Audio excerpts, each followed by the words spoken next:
have the privilege to introduce the Eastern Illinois University, R.N. Roth.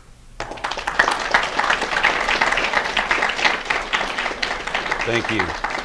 Thank you very much. I want to make a comment about the guy that was, was commenting about homosexuals. It surprises me because, if I were gay, would that be an insult? And as I am not gay, can that offend me?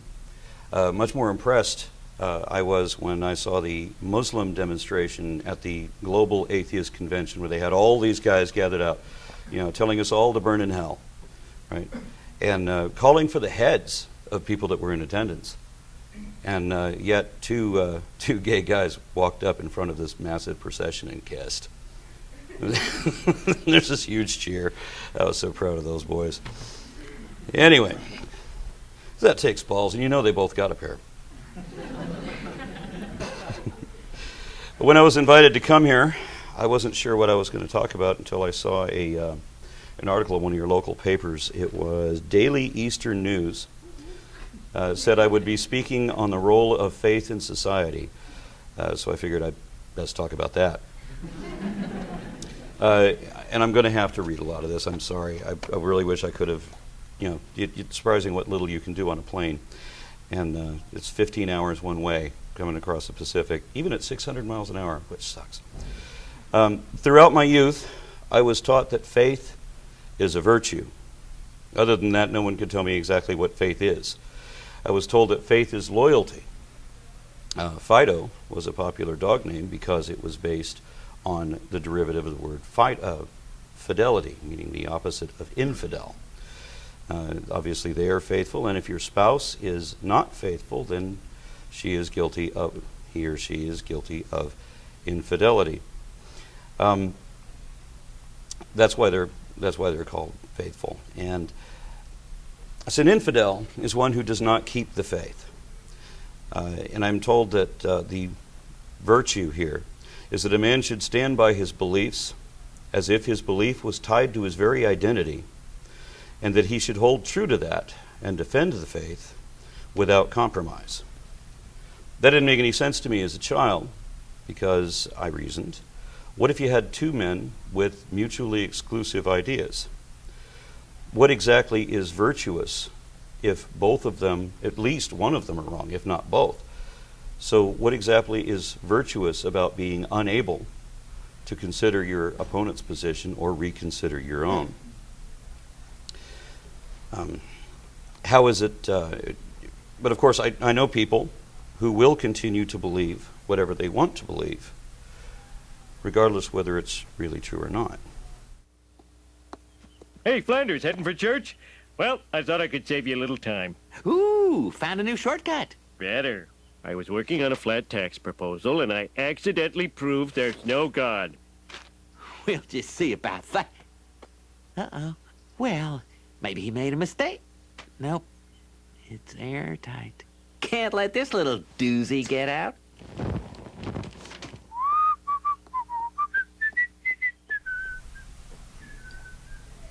I've actually met people like this, several of them. One grisly example was from my youth. Somebody brought missionaries over to talk to me about the Mormons, and they bring over their pamphlets and they're sharing with me what they believe. And I couldn't help laughing through it. I mean, I was 14 years old, and they're telling me the things that they believe in, and it was just, I don't know, whenever you listen to some religious belief that you're not familiar with, it's, oh, you guys believe crazy shit. Unlike, me, I only believe in talking snakes and donkeys. But when I would try to present to the person that brought these people over to talk to me, I said, well, you guys believe all this weird crap. And she said, no, we don't. Well, yeah, we do. It's right here on this pamphlet. They say, we believe. And she grabbed it, crumpled it up, threw it in the trash can, and prevented me from getting to the trash can to deny that paper said that, and you can't get it out. She knows the paper says that. But inside, she won't admit that the paper says that. I know that other people have done this too. I mean, one guy I know of managed to convince himself that his wife was still faithful, even when all of his friends and family had figured out when and where and with whom she was cheating. He didn't want to believe that, so he refused to acknowledge it, ignored all the signs, saw only what he wanted to see, and preserved his dignity, he thought, for a while, until he realized, of course, he didn't have any dignity for quite a time. And I know this is what religious people do too, but it begs the question, when is it ever wise to believe someone without reservation? I was told that faith is trust. Obviously that didn't work for me either, partly because I had this image on a t-shirt in high school. In this context, I was told that I would not step onto an airplane unless I have faith that it would land safely. But that doesn't make sense because I know the plane exists. I can prove that it does. I know something about the safety ratings for commuting on aircraft, and I know that I can check my sources to find out they should be fairly reliable. But how could I be expected to trust things which can't be verified and which are told to me by people who frankly can't be trusted? I can't trust the teacher or the preacher or even the president, which when I was a boy was Richard Nixon. And maybe that's why I never recognized any authority as being unquestionable, and that includes the people who wrote all the world's religious tomes while claiming divine inspiration from a host of gods who cannot all exist at the same time. Each of my science books said, this is why we think this is how we figured it out, and this is what we still don't know. That I can trust, and it inspires me to contribute. Conversely, religious books claim to already know everything we'll ever need to know, even though they never explained anything, and you're forbidden to question them. Instead, you should believe them without suspicion simply because they said so, even when they've already been proven wrong.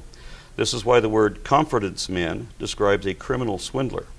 Such people should not be trusted. When is it ever wise to believe someone without question? At least when you look up the word faith, some dictionaries will describe it as a secure confidence. But those that do also distinguish the colloquial sense from faith as it applies to religion, and that is the context we're talking about. Every dictionary I have yet seen matches everything I've seen from the hymns and sermons of theologians past and present, and even the scriptures of Abrahamic and Hindu religions. Faith is a secure confidence that is not based on evidence. Without evidence, there can be no reason to believe. So then, faith was described as being synonymous with hope. You hope this is true. You hope your authorities know what they're talking about. You hope they're not lying to you, and you hope that your preconceived notions will still turn out to be true, even when they obviously can't be. This sort of unsupported wishful thinking is what it really means to take something on faith. But when is it ever wise to believe someone without reason? But you got to have faith. If you have faith, anything is possible. Faith can move mountains. Supposedly, your faith can even make mountains move all by themselves, so you don't have to do all that tedious shoveling. That's the great thing about faith. It can give one a satisfactory sense of accomplishment without having to find a solution or really do anything at all. In one of many old books of magic, myths, and monsters, there is a legendary character called Jesus, who might have been an actual person, though the story has obviously been heavily embellished. In one of these tales, Jesus said that with even very little faith, you could destroy coastal communities by causing mountains to jump into the sea. He didn't mention the implied tsunami, but that is what would happen. However, while Jesus says that we only need faith as small as a mustard seed, and I want to know what his metric is, what metric he's using, he also implies that our faith must be absolute, because we cannot have doubt. The only way to eliminate doubt of things that can't be tested is you simply don't question it. Don't even think about it. Even though you know it's absurd, just keep telling yourself that miracles can happen if you believe that they will. But you must be absolutely convinced the impossible will happen only if you believe hard enough, or if you make a wish with all your heart. Because there, mutually exclusive contradictions can be ingested together without consideration. Don't think your way out of Fantasia. You don't measure faith with a logical brain from a natural world. Search your feelings. You know this to be true. If you circumvent the intellect, you can believe 6 impossible things before breakfast. All you have to do is deny the laws of nature and the rules of logic, and just convince yourself without a doubt. Don't just say that you believe impossible absurdities. Assert your conviction. Trust in the priesthood and in the doctrine of the infallible fables, and believe them absolutely. Never underestimate the power of pretend. You must make believe. You have to pretend with all the auto-deceptive delusion you can muster, because there is a lot riding on it. Religion is a belief system. That means that you are required to believe this and forbidden to believe that. This is how religion differs from free thought. We don't care what you believe.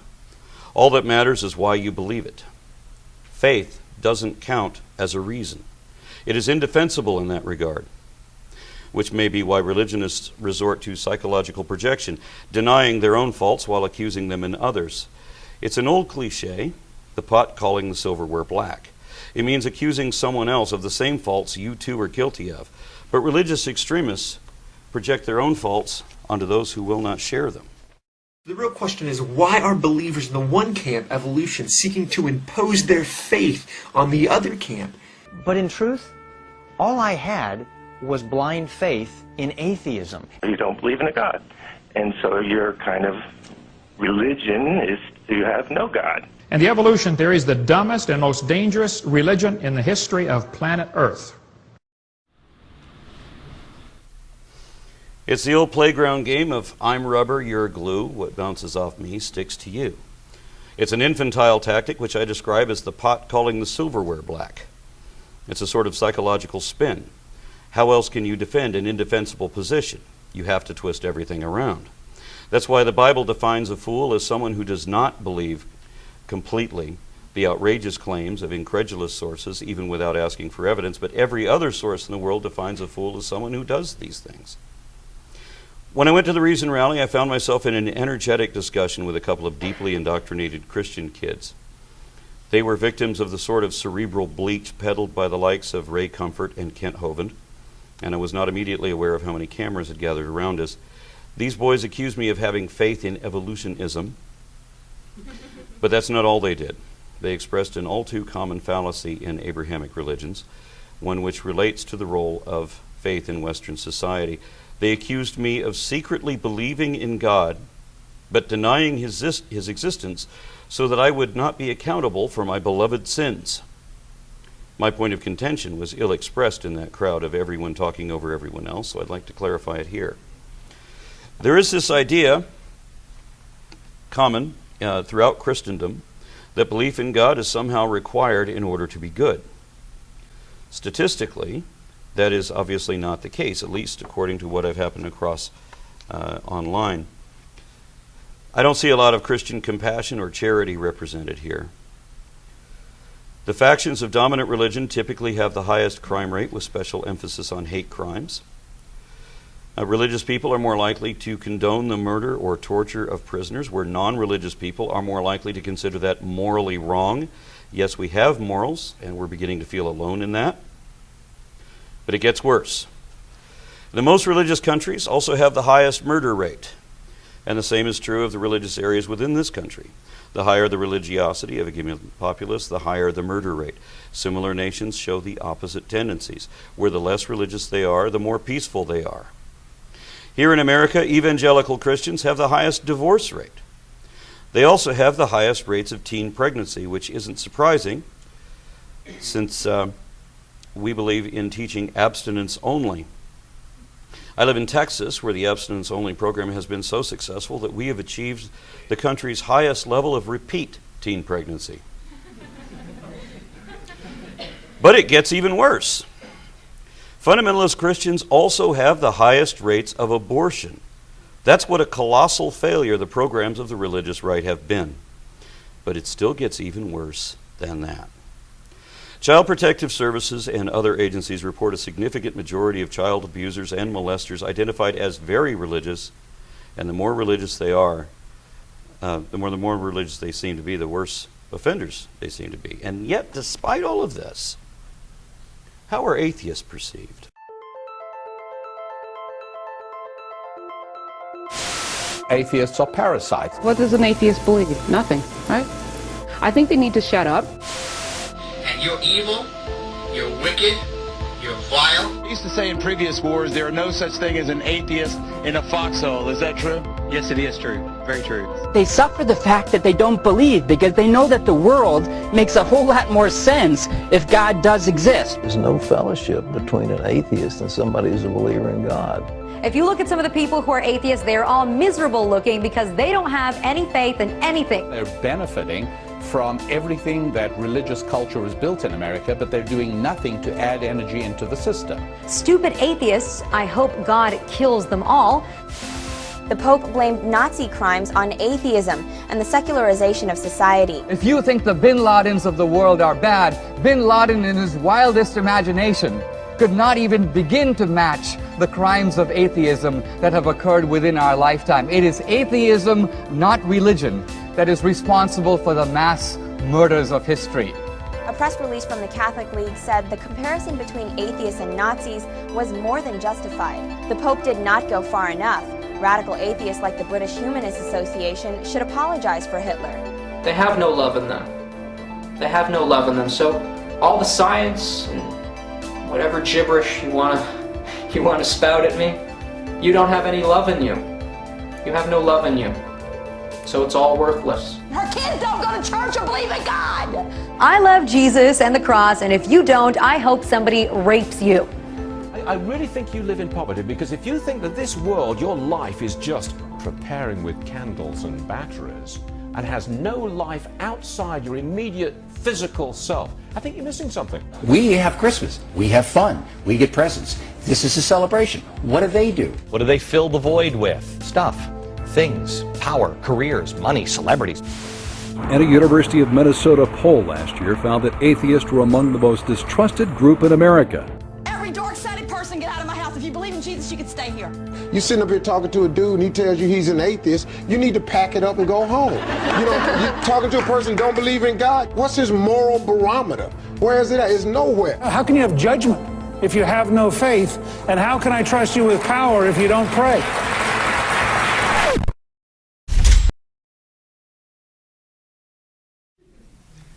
In 21st century America, as in other predominantly religious countries now and throughout history, we are judged as evil, void, and emotionally depraved simply because we do not believe things which are not evidently true, because we are wise enough to reserve judgment in lieu of compelling evidence, because we are wise enough not to jump to the first conclusion and refuse to change our mind. We lack the virtue of admitting that we might have been wrong about something, or could be. If given good reason, I will change my mind. I've had many discussions where people say, look, you're not going to change my mind, I'm never going to change yours. And I say, no, you're wrong. You could change my mind if you had a reason to. I can't change yours because you've decided in advance that it doesn't matter what reason I give. And it doesn't matter that there is an inverse correlation between one's level of education and their tendency to believe in gods, aliens, pseudoscience, and spiritualism. The real problem for empirical scientists and other forms of rational skepticism is that we care more about truth than the religious do. Christians have often told me that their fear of God was the only reason they don't run amok in the streets, raping and killing and doing all the horrible things that God commanded his followers to do in the Bible. Things that atheists generally would never do, even if it were legal. Most of us tend to be good, and when we are good for goodness sake. What we do, or we do what must be done because it should be, not because of any threat, and not for any reward either. So why do Christians think that belief in God has anything at all to do with being good? The popular notion is that when anyone dies, they are judged according to the tally of good or evil things they've done in their lives. This idea is much older than the Bible. It dates back to the Zoroastrian religion, which scholars say contributed significantly to the formation of Judaism, from which Christianity emerged. Way back then, they believed that the souls of men would ascend to the kingdom of justice and truth ruled by Ahura Mazda, and the souls of evil men descend into the kingdom of the lie ruled by Ahriman. Shadows of this can be found in modern Judaism, but this does predate. This is what it says in the Avestas of Zarathustra, but it does not say that in the Bible, and that is not what Christianity teaches. In the Christian religion, nearly all sins may be forgiven if you believe in Jesus, and simply because you believe in Jesus. No matter how absurd the stories are, all you have to do is swallow whatever the priests are selling, and that's it. You're saved. So if you love sin, claim Jesus as your Savior. Yes, there are passages in the Bible that say that works are important too, but only in addition to faith. And those passages could be paraphrased as, believe what we tell you so that you'll do as we say. Submissive obedience and subservience to the priests is repeated throughout. But there are also passages like Ephesians 2:8, which say that you are saved only through your faith, not of yourselves, meaning that there's nothing you can actually do about it. Because, as it says in Isaiah 64:6, your good works are like filthy rags in the eyes of God. It does not matter how good or bad you are. You're not going to be held accountable for your sins. That's not what you're being judged on. There is only one criteria. All that matters is that you believe, and that you believe on faith, meaning that you have complete conviction without evidence. Remember, Jesus said, "Blessed is he who has not seen and yet believed." So morality isn't the issue. What matters is whether or not you can believe the most outrageous claims imaginable, even from the least credible people possible, and believe it completely when there is no reason at all why you should. The most saintly skeptic is cursed simply for being rational, while the most naive sinners can still be saved. You can break the 10 Commandments if you want to. You won't go to hell for that. In fact, the Bible lists hundreds of God's commandments, but he literally won't give a damn if you break them.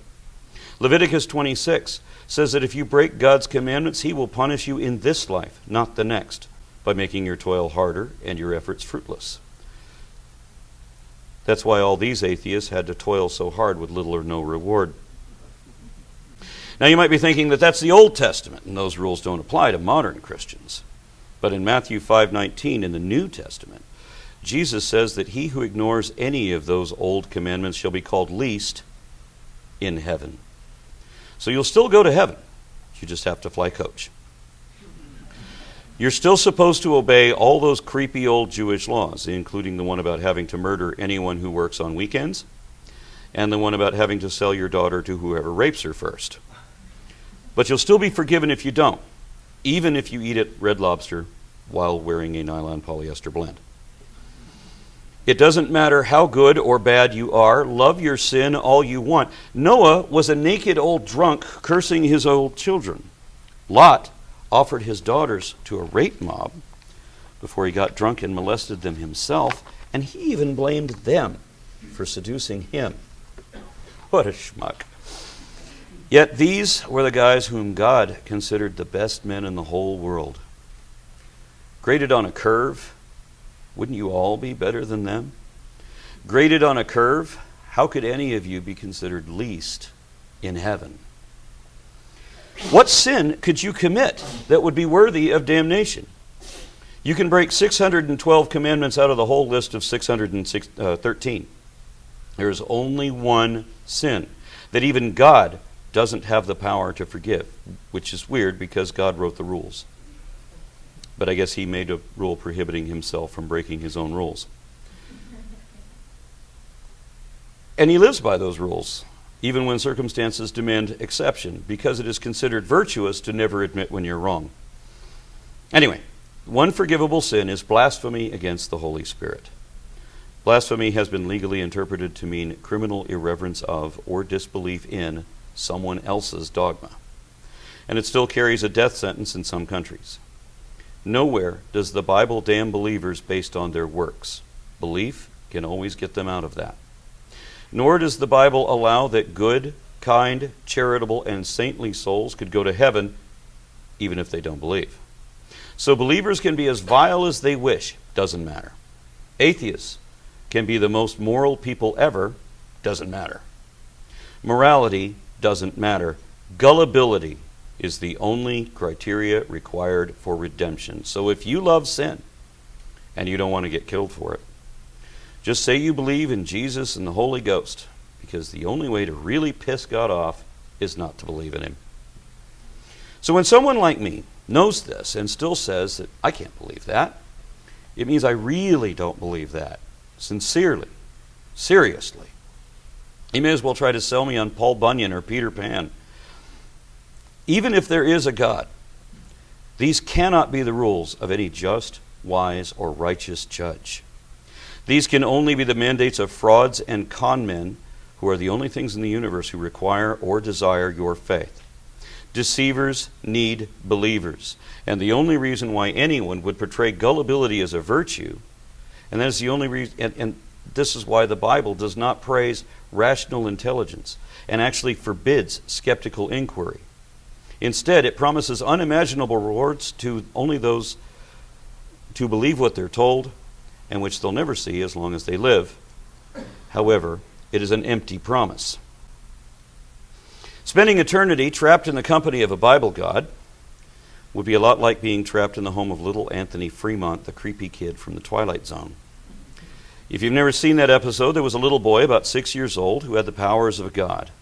If he didn't like something you said or thought, he would either turn you into a macabre monstrosity, kill you in some unthinkable fashion, sentence you to a living nightmare that never ends, or banish you to the cornfield, an implicitly oblivious place which was never adequately described in the story. If he showed you some ghastly curse he had just put on the cat or on your spouse, you would have to show him approval, no matter how sick or twisted it was. You had to smile wide and praise him for doing that awful thing.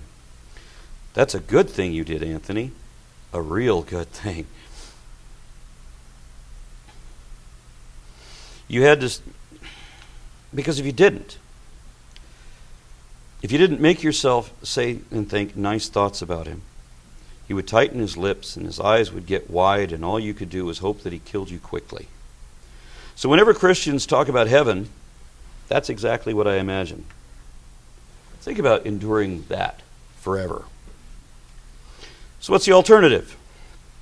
If you doubt the Christian dogma, then they'll threaten you with a fate worse than death. But it is an empty threat. If you think about it, hell and Satan too are a logical paradox that wouldn't exist even if God was real, because God is not tied to the Bible. Contrary to popular belief, disproving the Bible does not disprove God, and regardless whether any sort of God exists, the Bible has already been proven wrong about damn near everything, back to front. Heaven shouldn't exist either. From my perspective, they're both the same picture, and the artist is apparently Hieronymus Bosch. If the Bible were correct, then even the Christians can't escape from damnation. Because, look at this. The Jewish God, Yahweh, who's supposedly Jesus' father, commanded us to love thy neighbor and honor thy father and mother, but Jesus says no. The only way to be saved is to follow him. The only way to do that is to hate your own family. If you hate your brother, you are a murderer, and all murderers burn in hell. Notice it does not say all murderers except those who were forgiven. So yes, I'm going to forgive you, but I'm going to torture you anyway. Ha ha ha ha. It also doesn't exclude those who murdered someone for gathering sticks on the Sabbath, so you figure out what you're supposed to do there. But remember that Jesus is usually considered to be a God and the Son of the real God, and God the Father, also known as El Allah Abba Yahweh, being the same God for both the Jews and the Muslims. Ironic, isn't it? Apparently, God and Jesus had a few disagreements, this being the most important in terms of your salvation, because the God of the Old Testament isn't as nice as Jesus. So if Christianity is true, and you're a Christian, you're going to burn in hell. But if Judaism or Islam are true, You're doomed then too, because you broke the very first commandment by putting Jesus before God. God says, "Thou shalt have no other gods before me. There are no gods beside me. There is me and me alone." This was in Isaiah 45. And then Jesus, of course, comes and says that I am the way, I am the light, I am the truth, and there's no way to get to God but through me. So Jesus positions himself before God. Jesus said that if you believe in him, that you will not even taste of death. But he lied, because Christians and atheists both find themselves writhing on the floor, clutching their chests, trying to take another breath. That's what death tastes like, and that's what I'd like to be saved from. And why would you judge? And my belief will change, whether I want it to or not, as my understanding of the facts improves. Religion, or religious belief, is often literally a matter of pretend, not even connected to whatever you think is really true. The first speech I gave, I mentioned Lindsay Lohan's lesbian love life, everyone's favorite topic at that time. She was a Catholic, but dating a Jewish girl, never mind what both religions have to say about homosexuality. Anyway, Lohan announced that that in the following month, she would convert to Judaism.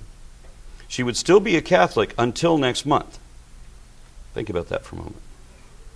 With that announcement, she effectively said that next month, she would stop believing that Jesus was the only way to salvation. Next month, she plans to believe that what she believes today is damnable idolatry. Only religion can be this insane. Only religion would offer payment for religious convergence or conversion, which is what happened when the English Christians gave away acreage to any Viking who professed a belief in Jesus. Only religion would threaten to kill someone unless they pretend to believe the same unreasonable horseshit you do. Just imagine being promised real estate on the condition that you believe that Columbus discovered Ohio in 1942. Imagine being discriminated against if you can't convince everyone you really believe that. Imagine being damned to an eternal torture for not believing that, when everything you know says that such indefensible nonsense simply cannot be true. How then could a God be portrayed as just if that is his system of judgment? There are Christians in my life whom I love and admire, and I know many Christians who love their atheist husband, daughter, friend, and so on. Those people see past the relatively trivial matter of whatever the other person believes and sees qualities that are much more important. It is such a pity that these people are so much more wise, just, and moral than their ridiculous, infantile, and thankfully imaginary God. So no, the reason I don't pretend there is a God has nothing to do with my wanting to be held accountable for something. Quite the opposite. The fact that I have accountability is the reason I can't pretend to believe. Not that that or anything else I ever do or say will matter to believers. When I die, guaranteed, some disrespectful fuck will be at my wake, assuring his or herself that they were right all along and that Aaron knows God is real now.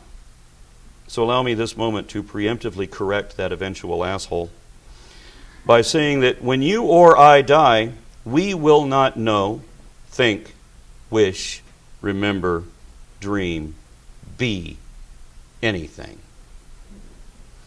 Whether your God exists or not, history will be our judge. Either way, when I die, everything that was once me, my mother's son, my son's father, my wife's husband, my friend's bro, my neighbor's inconsiderate jerk, everything that once made me special will, upon my demise, be reduced to a few dozen pounds of ape meat going bad, and I'm okay with that. I don't need to live forever. The only meaning my life ever had was whatever I meant to someone else. That is all, and that's enough. Thank you.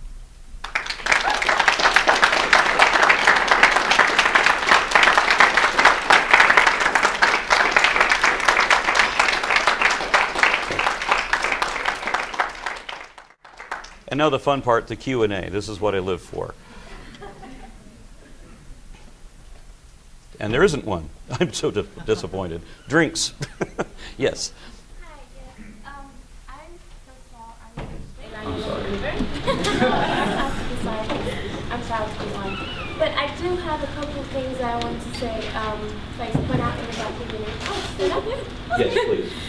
I wanted to point out a couple of things, like in the documentary and also in your talk about, like you were saying, like the moral compass of atheists as compared to the moral compasses of like believers or like Christians, and like as a whole we're like more apt to like rape or things like that. And then I want to say, well, is that necessarily true when atheists have a tendency to mock Christians or anyone who's a believer? I've had it done several times. I am a biology major. A lot of my teachers, I have actually with my friend here, like we have a class together and our teacher mocks Christians all the time.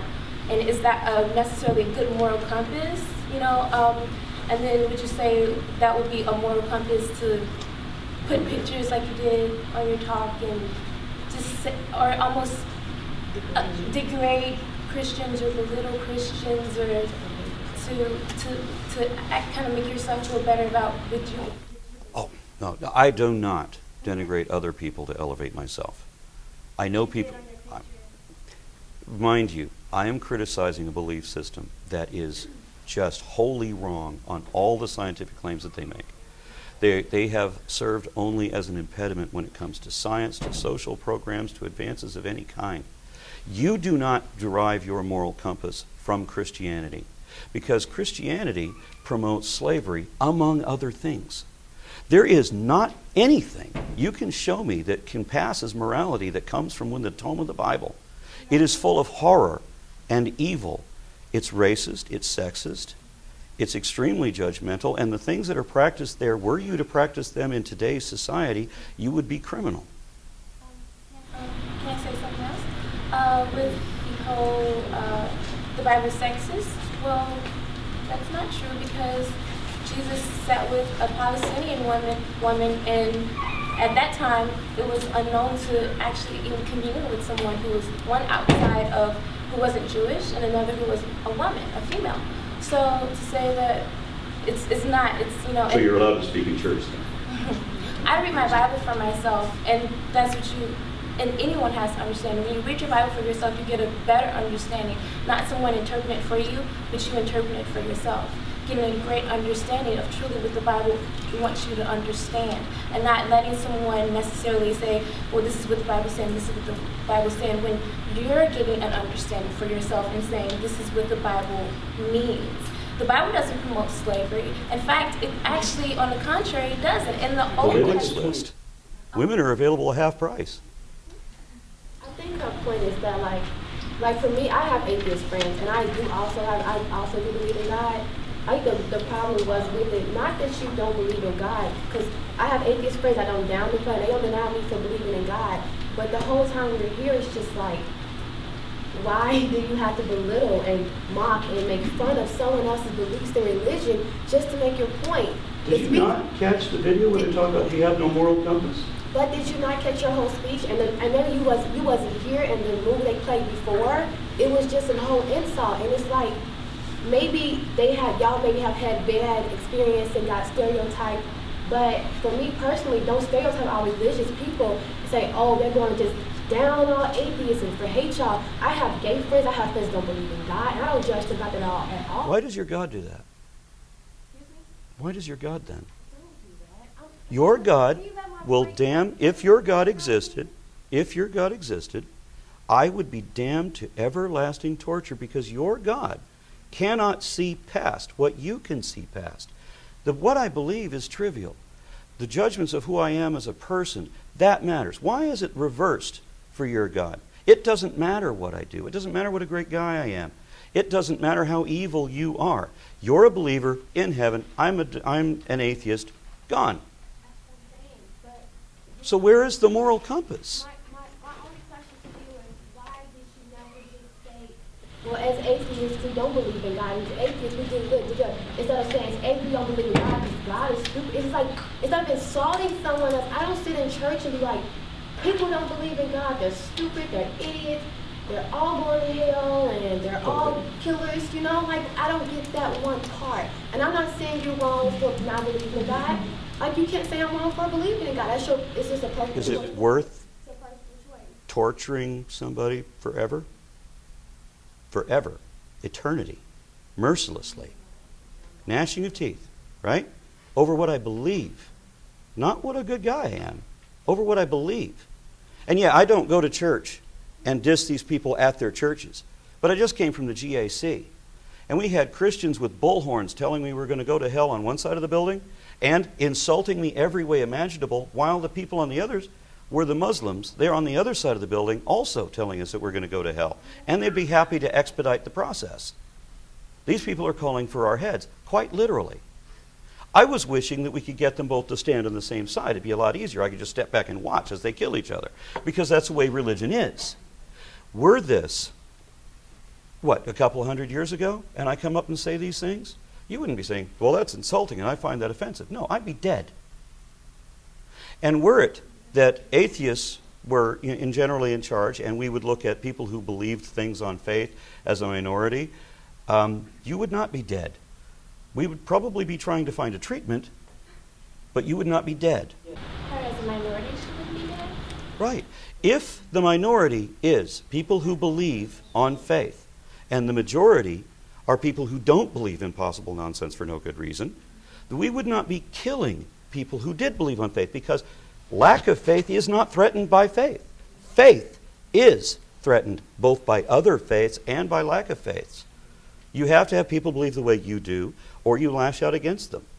And it's always been a history of absolute violence. We are changing that.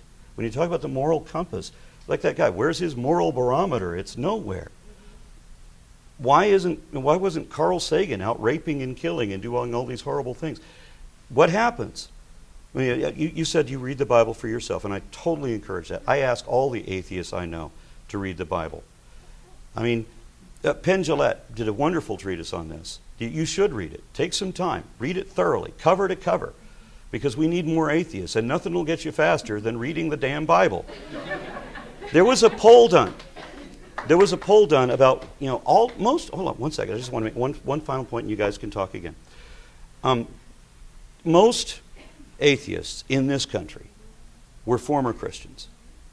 So there was a poll done as to what was the catalyst. Why did you become atheist? Now, lying piece of shits like William Lane Craig and people of his sort will say that everybody believes in God and that we say that we don't want to believe in God so that we won't be accountable for our sins. He knows that that's never happened a single time. He's a liar. The heads of the church, all liars. We care about truth. Okay, and I just wandered myself off track with that. I'm going to let you go ahead and take your question. So, do you not find it, you still haven't answered my question about the whole marking of Christian thing, like even when you said, I was told. You said, I'm sorry. When you said, when you call Christians things that aren't their names or something that's degrading religion, like you just said. So when did you find that? If I were to stand here and call you something that's outside of you because you're an atheist, just because you're an atheist, would you say that that's mocking you, or that that's belittling you as a person because you're an atheist? When did you say that? Associating me with Hitler as if Hitler was an atheist when we all know that he was a creationist? Or calling me communist when I couldn't have... Well, we've been talking about it for... I know, they were very good. Okay, these people came to me and they told me that I have no moral compass, and that they do. Because a book that really does promote slavery and really does condone the murder of people for practically every reason imaginable. What is the sin? What is the penalty for every sin that they give in the Old Testament? It's death. The penalty for death is everything. You kill people for anything, for picking up sticks on Sunday. Actually, it's Friday evening to Saturday morning. You catch them because they never change the Sabbath over. And Jesus said that if you don't, and Jesus said that if you ignore any of these testaments, you will be called least in heaven. Yes. What God's trying to show is people aren't living up to their righteousness because you can't. Okay. There's no way There's no way we know what God's trying to show because God didn't write that book. That book was written by people. I really think we should move on to other questions. Okay. But good questions, guys. But the thing in the answer that I just want to give you, when people talk about that I have no morals, they're getting something, there's no morals to be found in the book that they're turning to. And I have that because I have natural human compassion for the others of my species. Right? It's not that hard to acknowledge that if you work in a manner that is productive to society and that is altruistic and supportive of your family, friends, and fellows, that is an evolutionary trait that will be perpetuated. If you are aberrant, if you are sociopathic, that is a trait that will be eliminated. Religion beat that by coming up with a rule that you kill the infidel. Now, next question. Can I just broaden this topic a little bit?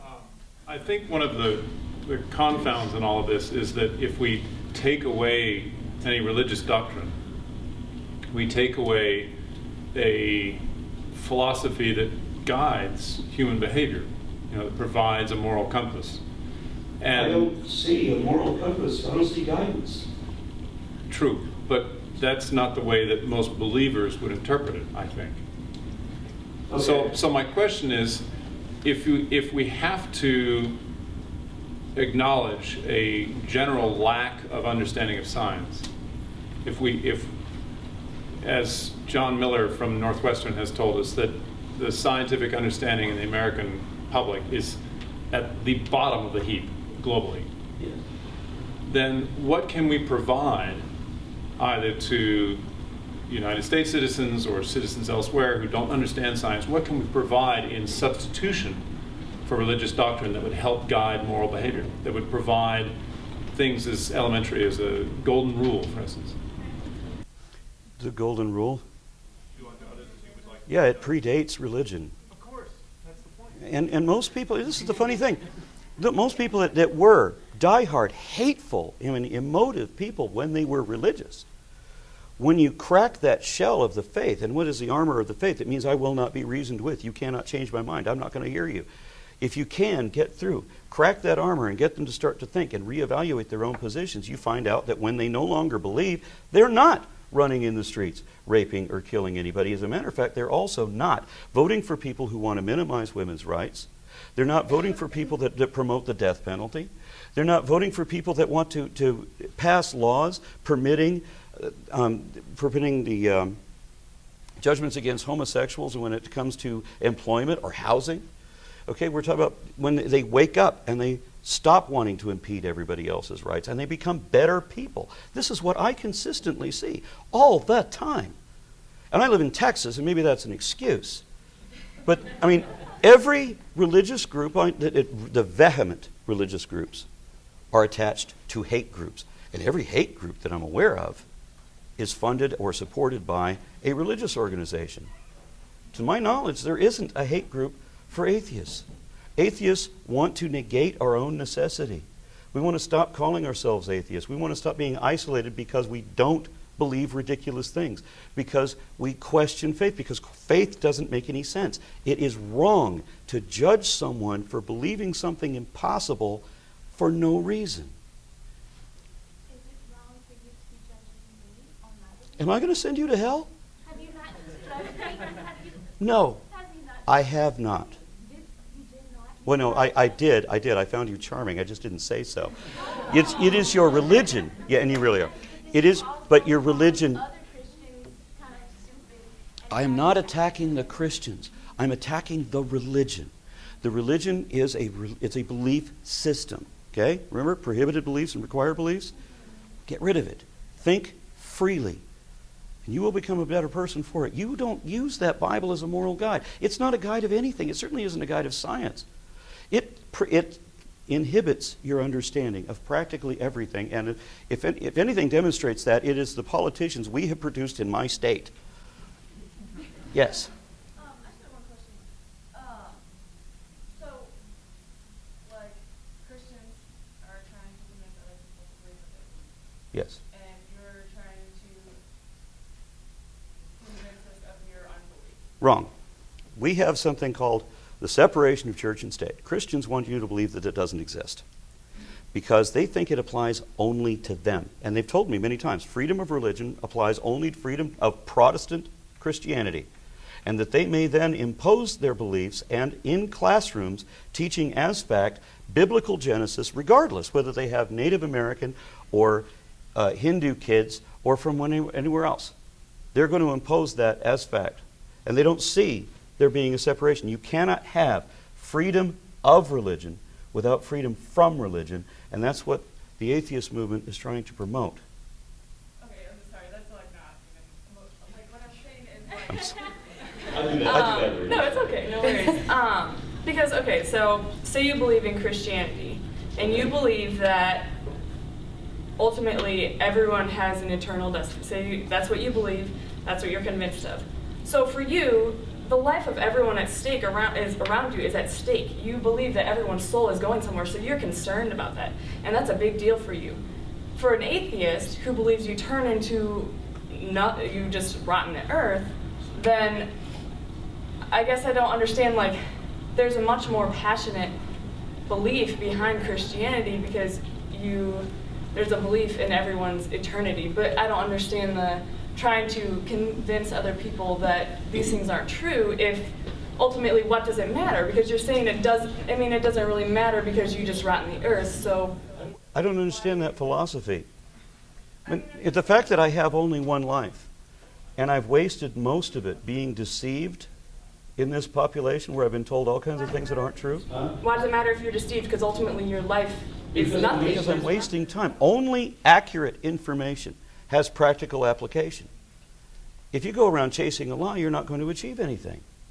You can't benefit mankind, you can't do anything. Now, if you have only one life, and you don't get to pretend that you're going to continue living forever, that life becomes more valuable. Humans value that which is rare. Okay, I have only one life. I'm nearing the end of it. I wasted most of it believing nonsense.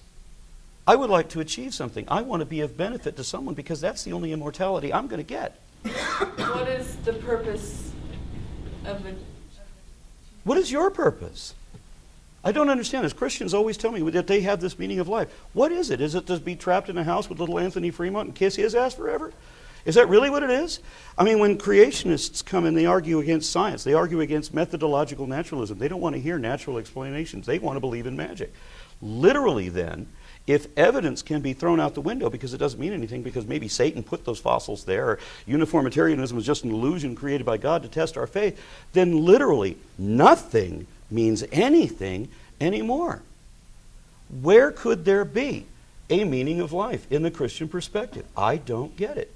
Immortality, eons of eternity, actually deprive that. But the rest of the theology deprives it too. How could you have a meaning of life? I have a few years in which I can make the planet better.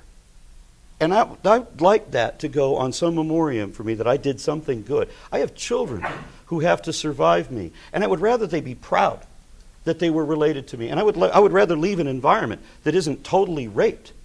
I mean, when these people come to me and they say it doesn't matter what we do to the environment, we can consume all the oil, we can consume all the coal, we can overfish until there's no fish anymore, and we should procreate as many souls to the Lord as we can possibly pump out until everybody starves to death. And it doesn't matter. We have no responsibility because Jesus is going to come back and he's going to turn everything, he's going to roast everything anyway. And I say, yeah, but what if you're wrong? I'm not wrong. Well, yeah, but what if you're wrong? I'm not wrong. Okay, fine, can't think hypothetically. If I'm wrong, Jesus comes back for no reason, to destroy everything for no reason, because people did or didn't believe something stupid for no reason, and the planet is nice and people are happy. If they're wrong, and Sky Daddy doesn't show up, they will have screwed up everything, and they're still trying to skirt their accountability for what they've done. There is a moral obligation, and it is not on the religious end. Yes.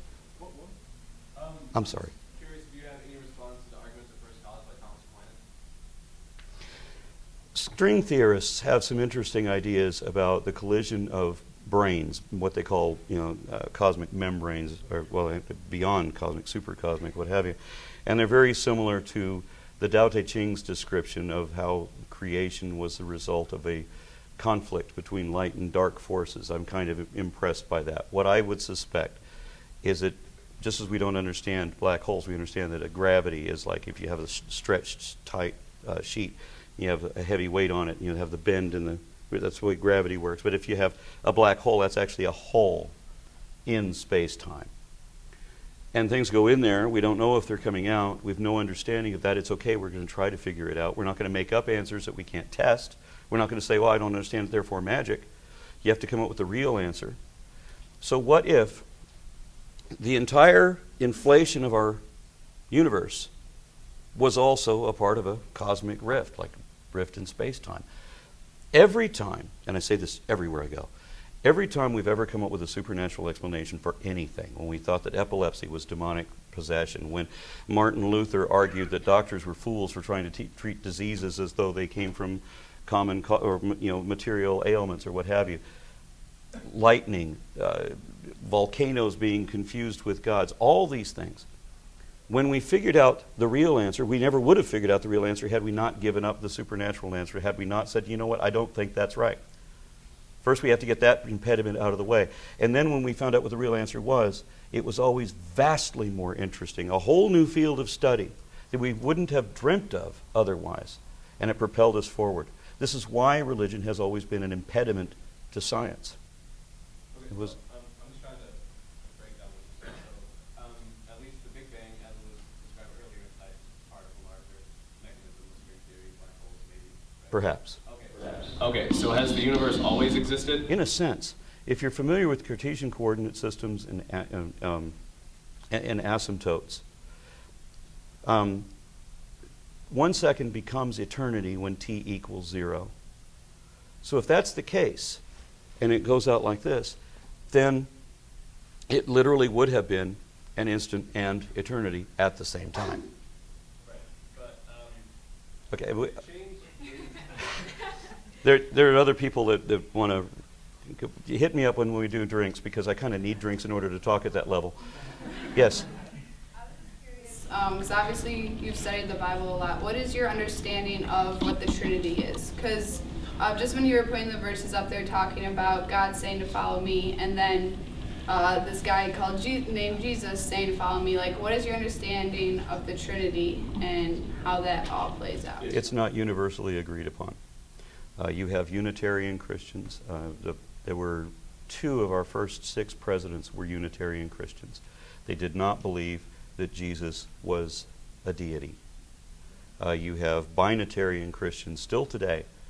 You have Binitarian Christians as well. They do not believe that Jesus and God are the same person. Nor really could they be. If you look at the scripture, I know me and Matt Dillahunty have had arguments about this. He says the only way that you can interpret it is by one passage in one place in the context of the history. You have to assume that what Jesus is sort of implying, nudge nudge, is that he is God at the same time as being himself. But everything that I see, Jesus describes God as being someone else, somewhere else, who's capable of things he can't do and knows things he doesn't know. I mean, Jesus was himself a follower of John the Baptist previously, right? And then when he gets baptized, what happens? God talks for the first time since the Old Testament, and he introduces everybody to Jesus. This is my boy Jesus. And then the Holy Ghost leads Jesus someplace Jesus did not already know. And who was taking dictation at that prayer at Gethsemane, where Jesus is asking himself to relinquish that cup? No, not because I will it, but because you will it. How's that possible if they're the same person? Now, in the context, if you look at the Bhagavad Gita, which was written some, 300 years before the book of Isaiah. Okay, the Bhagavad Gita at least is that old. And in it, Lord Krishna of the Hindu religion declares himself to be the supreme personality of the Godhead. He is God made flesh. Everything that people say Jesus is, Jesus didn't say he was, but Krishna did. Jesus didn't say that he created the universe. Krishna did. Krishna said he created everything himself, and that all the other gods emanate from him. And they have something called a Trimurti, which is Rama, Shiva, and Brahma. They are individuals, but they're all one unit, kind of like a Senate. I'm sorry, I gave the wrong answer. I could tell again. I'm just batting 1,000 a day. Yes? I just want to make a statement about one of my friends who's creationist. He asked me if I was religious, and I said no. And he stated, like, well, why or how do you have morals? I'm like, I was really deeply offended. Like, you learn your morals from your parents when you're young. Like, if you're in a playground and you're like 3 or something, you see someone hit another person for taking their Lego, you learn that hitting and violence is okay, not from the Bible. You can't even understand the Bible at that point. So I just don't see And I appreciate that statement. Thank you. I want to share something with you. I talked to a family court attorney who mentioned that he was Christian. He's defending an atheist. And said, well, do you have a problem representing an atheist? Not defending, it's a family court thing. I mean, so he's representing an atheist. It's a child custody battle. And he said, no, I used to be a criminal attorney. I've defended child molesters and thieves. That's the category that we're in, okay? And it has happened, and I can cite examples where people have lost custody of their children simply because they are atheist. Now, where is the moral judgment between somebody who, two people, identical in every way, one person believes something crazy, unsupported, and he believes it for no reason, and he won't change his mind even if you prove him wrong. That's the moral one. And the other guy who's reasonable and trying to understand things and who really cares about truth, that's the one that's going to hell. What kind of a system is that? Yes, ma'am. So, I know a lot of us are here for evolution class, so I wanted to ask a question about evolution. Thank you. And so I was wondering why you thought, or like what people have said to you, why they're so afraid to accept evolution. Like, even the Catholic Pope has told Catholics, like, we believe in evolution, believe in it, yet even Catholics I know won't believe in it. And like, I personally just believe like there's nothing more like beautiful or comforting knowing that I'm natural, like I'm related to all other living things. I don't have some divine purpose or big shoes to fill. Like, I'm free to live my life as who I am. Like, so I was wondering why you think there's such a conflict against. I don't understand why I am considered arrogant for thinking that I am temporary, insignificant. I'm a blink in the cosmic eye, and that it has existed long before me and won't remember me very long. I'm arrogant for that. But the Christian who claims that he is the reason the universe exists is humble in his ideology. I don't get that either.